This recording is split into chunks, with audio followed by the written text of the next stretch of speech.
Everyone, welcome back to my channel. আমার ওঠা পড়ার গল্পে তোমাদের সবাইকে জানাই অনেক স্বাগত ও অনেক ভালোবাসা। আজ হচ্ছে গণেশ চতুর্থী। আমার তরফ থেকে আমার পরিবারের সকল সদস্যকে জানাই গণেশ চতুর্থীর অনেক শুভেচ্ছা ও অভিনন্দন।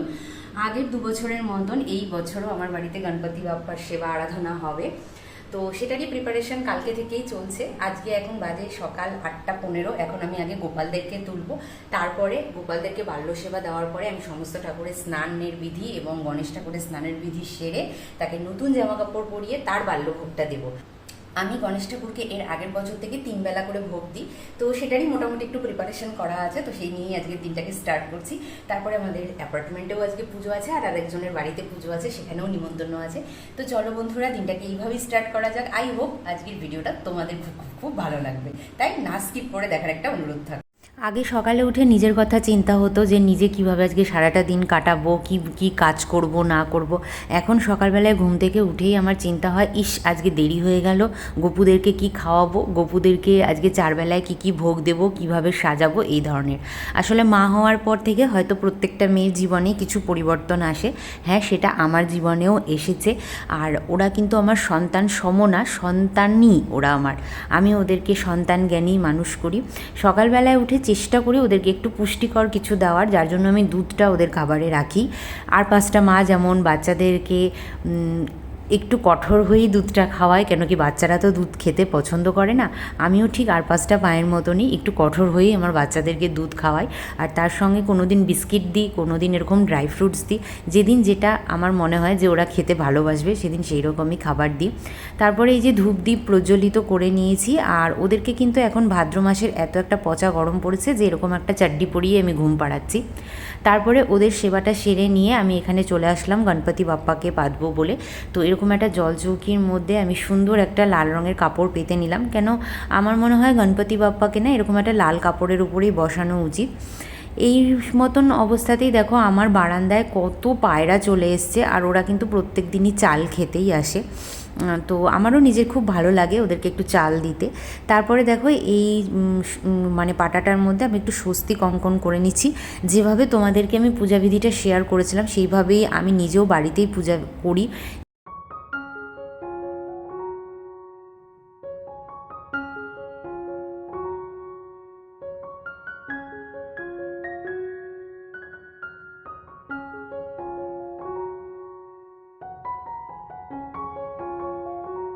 কালকে এখানে কাছের মার্কেটে যেয়ে আমি গণপতি বাপ্পার জন্য এই সিংহাসনটা কিনে এনেছি।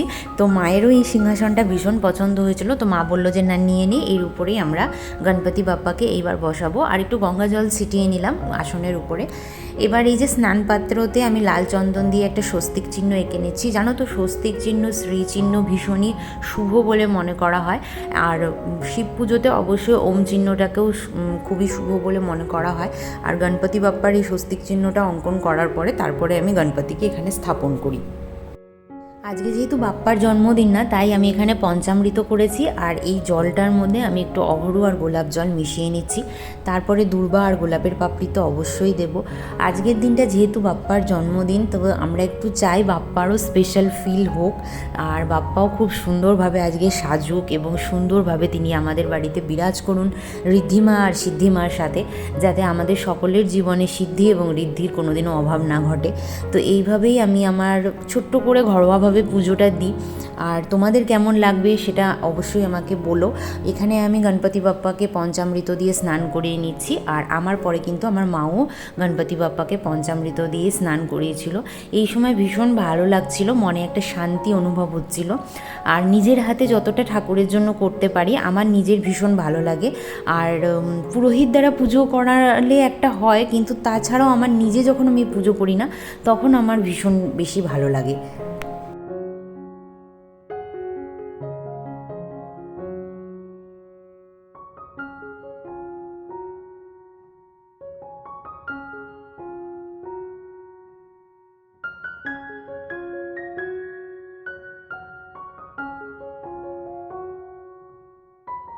কালকে আমি আর মা এখানে কাছেই একটা মার্কেটে গেছিলাম, সেখান থেকে গণপতি বাপ্পার জন্য এই সুতির ধুতি আর উত্তরীয়টা এনেছি। কেন এনেছি সেটা তোমাদের কথা বলছি। অনেক রকমের ফ্যান্সি জামা কাপড় ছিল, কিন্তু আমি এই সুতির জামাটাই নিলাম। কেন মা বললো এই ভাদ্রের এই গরমে বাপ্পাকে এই ধুতি উত্তরীয়টাই বেশি ভালো লাগবে, আর বাবা পরেও অনেক কমফোর্ট ফিল করবে। আজকে কিন্তু আমি একটা নতুন উপবীত বা পৈতে এনেছিলাম, সেটা পরিয়ে দিলাম, আর বাপ্পাকে একটা মালাও পরিয়ে দিলাম, যেটা বাপ্পা সারা বছর পরে থাকে। বাপ্পার দুই পাশে আমি এখানে ঋদ্ধিমা আর সিদ্ধিমাকে স্থাপন করছি। তোমরা অনেকেই আমাকে বলেছো যে রাধা অষ্টমীর পূজাবিধিটা দাও, আর তো বেশি দিন নেই, 1-2 দিনই আছে মাত্র।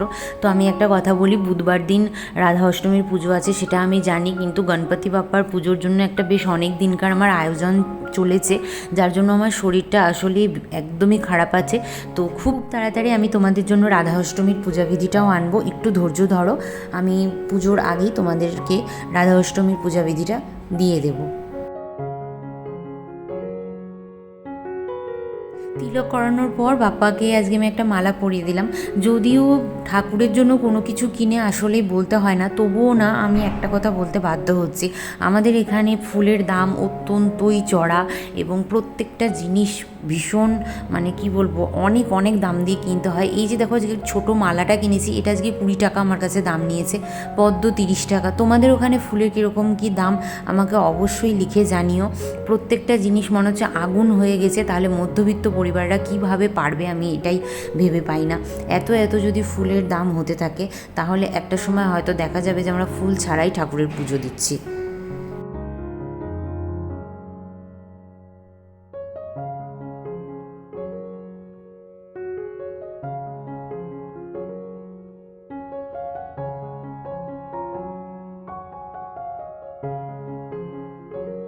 কাল থেকেই একটা সাজুসাজুর হবে আমাদের বাড়িতে, পূজার আয়োজন চলছিল।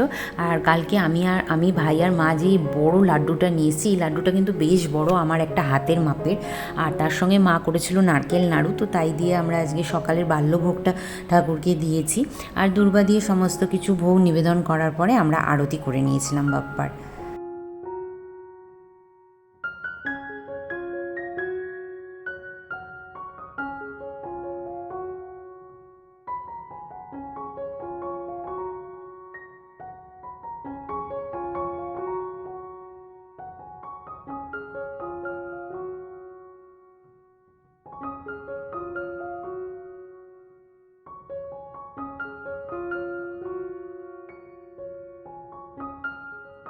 ঠাকুর পুজো আমার হয়ে গেছে, তো এখন আমি যাচ্ছি একটু ঠাকুরকে ফুল, দুর্বার মালা আর ধূপকাঠিটা দিতে, ওই যাদের বাড়িতে পুজো হচ্ছে তাদের বাড়িতে। কিছুই না, একটু ঠাকুরটাকে দর্শন করে আসবো। এই তো আমি ওই বাড়ি থেকে চলে এসেছি, আর এখানে আমাদের সোসাইটির যে ঠাকুরটা হয়েছে সেই ঠাকুরটা দেখতে এসেছি। তো চলো একটু তোমাদেরকে দেখিয়ে দিই, তারপর বাড়িতে ঢুকবো। দেখো আমাদের সোসাইটির বাপ্পার মূর্তিটাও কিন্তু ভীষণ সুন্দর হয়েছিল, আর প্যান্ডেলটাও ভীষণ সুন্দর সাজানো হয়েছিল। তোমাদের সাথে শেয়ার করব না সেটা তো হতেই পারে না, কেন তোমরা এত পুজো পাঠ দেখতে ভালোবাসো। তো আমি সেই জন্যই ভাবলাম যে চলো তোমাদেরকেও একবার মুখ দর্শন করিয়ে দিই। ঠাকুর দেখে বাড়িতে চলে এসেছি, এসে সুন্দর করে স্নান করে নিয়েছি। এখন দুপুরবেলার ভোগ দেব, সাথে আমার গপু সোনা এবং অন্যান্য যে দেবদেবী আছে সবাইকে স্নান করাবো, গপুদেরকে ভালো করে শৃঙ্গার করাবো, করিয়ে তারপরে সবাইকে একবারে খেতে দেবো। আর গণেশ ভগবানকে যেহেতু 3 বেলা ভোগ দিই, তো এখন মধ্যাহ্নের ভোগটা দেবো। চলো মা কি কি বানিয়েছে সেগুলো এক ঝলক তোমাদেরকে দেখিয়ে দিই।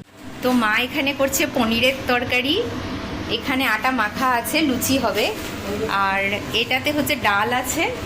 ও এই যে এটা হচ্ছে কাবলি চানার তরকারি, যেটা আমি তোমাদেরকে ব্লগে দেখিয়েছিলাম। এই মুগের ডাল, যেটা তোমাদের যে রেসিপিটা শেয়ার করেছিলাম। যাদের বাড়িতে গেছিলাম না তাদের বাড়িতেও সুন্দর করে আমি পুজোর জোগাড় করে দিয়েছি, যাতে তারাও তাদের গণেশ ভগবানের পুজো সুন্দর করে করতে পারে। আসলে ভগবান তো আমার বা তার বলে না, সব ভগবান সবার, তো তার জন্য আমি আয়োজন করে দিয়ে এসেছি।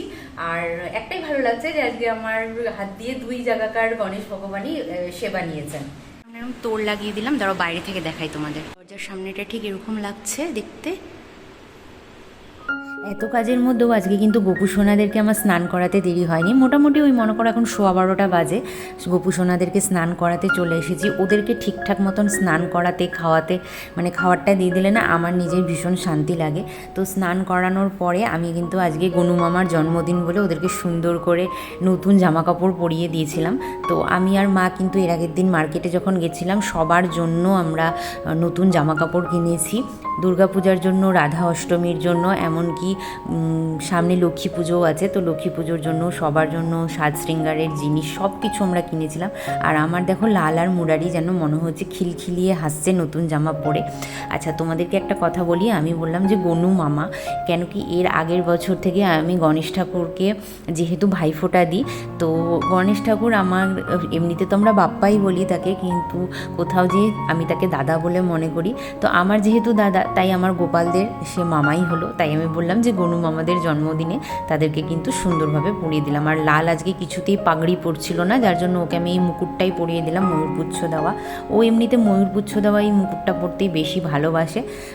তো যাই হোক, তাদেরকে সুন্দরভাবে আমি সাজিয়ে দিলাম, বাসি দিয়ে দিলাম।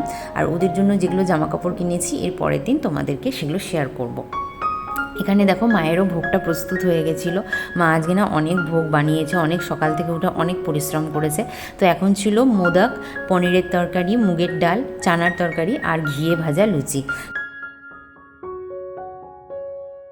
আর যেহেতু একটা স্পেশাল দিন, শুধুমাত্র গণেশ ঠাকুর খাবে এরকম তো হয় না, তাই আমি বাড়ির আর সমস্ত ঠাকুরকেও একই ভোগ নিবেদন করেছিলাম, এমনকি আমার গোপাল সোনাদেরকেও ঠিক এই একই ভোগ কিন্তু নিবেদন করেছিলাম। তবে প্রথম পূজ্যকে আগে ভোগ নিবেদন করে তাকে আরতি করে তারপরেই অন্যান্য দেবদেবীর ভোগ নিবেদন করেছিলাম। তো আমি খুব ছোটোর মধ্যেই আজকে গণপতি বাপ্পার পুজো সেরেছি। তোমাদের বাড়িতে তোমরা কিভাবে পুজো সেরেছো অবশ্যই কিন্তু আমাকে ফেসবুক বা ইনস্টাগ্রামে পাঠাতে পারো, এবং সেই ফটোগুলো দেখতে আমার ভীষণ ভালো লাগে। আর তোমাদের মিষ্টি মিষ্টি কমেন্ট পড়তেও আমার ভীষণ ভালো লাগে।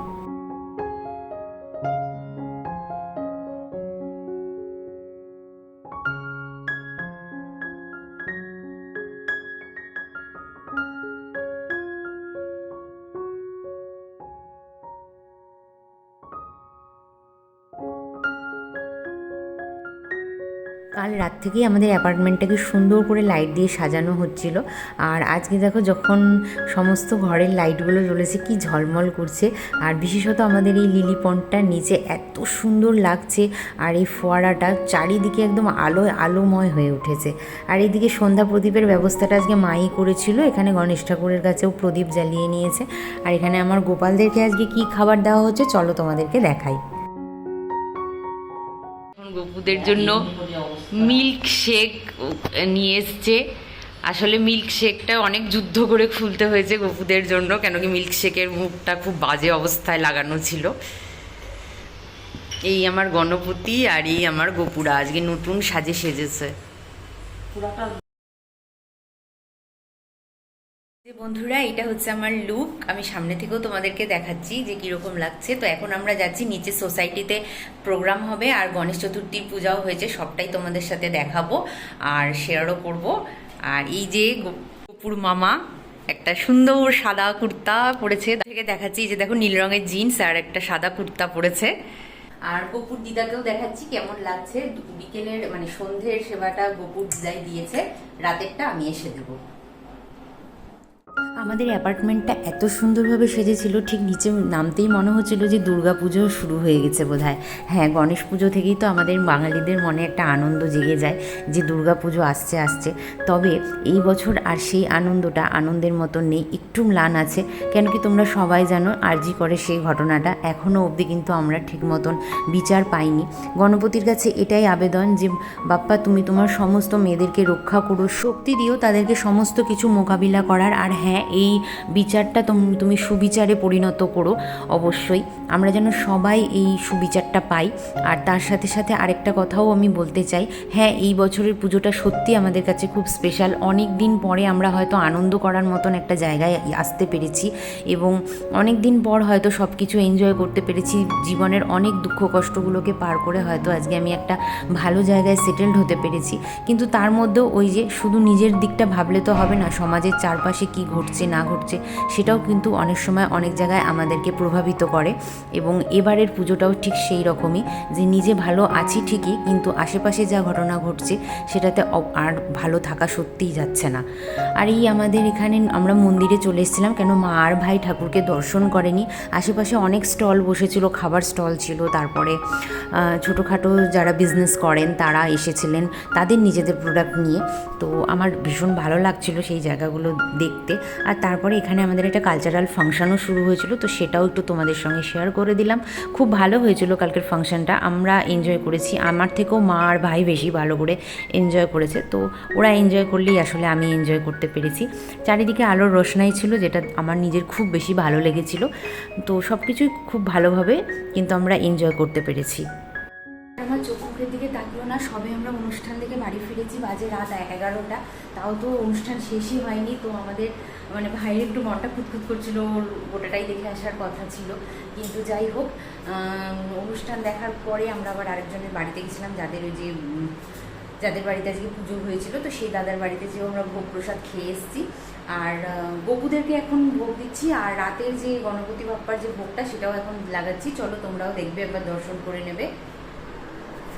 আমার গপু সোনারা, ওদেরকে যে নাড়ু দিয়েছি গণপতি বাপ্পাকে রাতে দিলাম ফলের ভোগ, মোদকের ভোগ, আর মেওয়ার ভোগটা এখন তৈরি হবে।